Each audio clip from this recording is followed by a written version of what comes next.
Hey, man, this is why I tell people don't buy nothing from nobody that is not a dealer or actually somebody that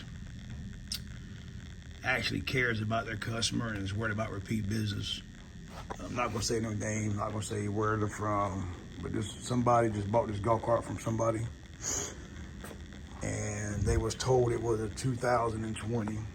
Well, you look at the serial number. Definitely not a 2020, it's a 2001, H201. H2 is the month and the month and the week. 1 is the year, 2001. And then let's get back here to the engine.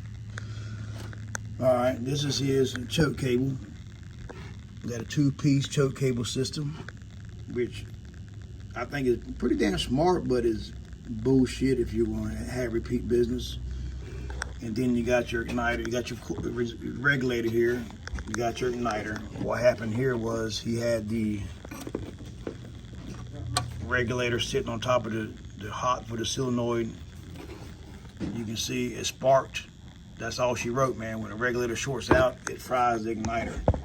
So he probably went through 87,000 of these cheap Chinese igniters before he found one that worked, and then he messed it up by not taking another 30 seconds. Mount the regulator, and then we're going to get over here. I like this part right here. This is pretty damn shitty. You can't even push the car because the belt's so tight. And the reason why, let me get to it.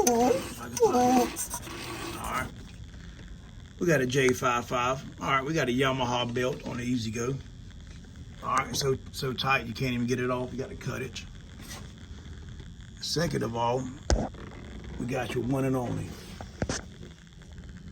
fuel tank. Should have a pickup tube in there, and he's got some. Look at it. So you can't even drill a hole right. All he had to do was spend $9 for a pickup tube. And then another thing that's pretty damn shitty. Look at this. Look at the fuel line. Couldn't spend $2 in fuel line, so he pieced fuel line together. No fuel clamps.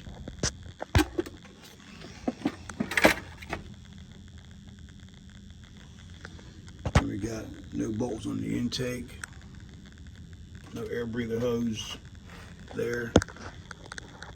Crankcase ventilation. How you doing, buddy? Hey, Pete. But that's what you don't want to buy from people. Stay tuned, man.